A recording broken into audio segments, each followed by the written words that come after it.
ជំរាបសួរបងប្អូនเรามาដាក់អាវចាជាអាប៉ែតចាអាប៉ែតឈុតកាប់ស្រួលចាណាចា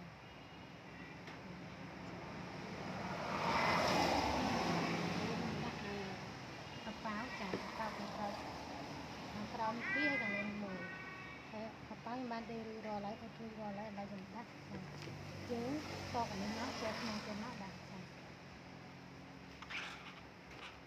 ចាខ្ញុំវាស់ចេញមកពីចំពាក់កណ្ដាលចាប់ពាក់កណ្ដាលខ្លួនអាវហ្នឹង6លេខអញ្ចឹងយើងគូមកយើងដាក់យើងចូលប្រាំងយកទៅដេរចាហាក់ចូលប្រាំងបងប្អូនហាក់ជួយបានហ្នឹងចូលមកដាក់ត្រឹមជើងក្រោមខាងក្រៅដាក់ត្រឹមកន្លែងផ្លេដេរចាជើងអាវហ្នឹងចូលស្អាតមកចាខ្ញុំឡើងទៅលើចាស្អាតមក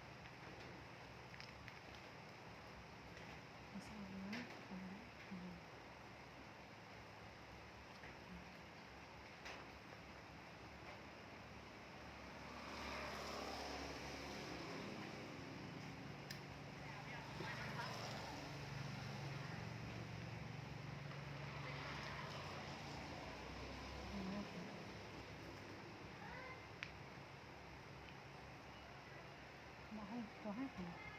nhưng một tiệc thắng được nhiều nhưng đã nhưng mình đó nhưng đã hoặc vào máu chẳng máu đã lấy thua máu chẳng tranh tuy là cái đá cư của mình lấy đó vào rồi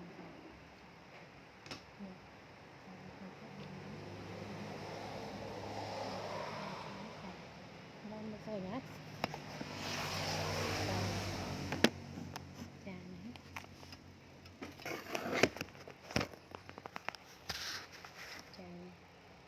រៀបមកចាប៉ាវដាក់ត្រូវកែងនេះ6លេខហើយត្រូវកែងជើងខាងក្រោមយើងចូលប្រាំងតោះចាចូលខាងទៅមកចារៀបស្អាតតាមជើងអាវហ្នឹងឲ្យស្អាតមកឲ្យស៊ីជាមួយនឹងជើងអាវដែលយើងបត់ឲ្យអត់ស្អាតហ្នឹងចាំដាក់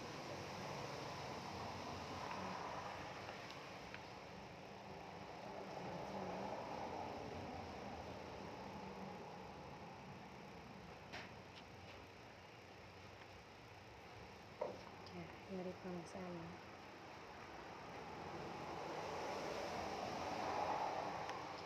រៀបស្អាតមកចា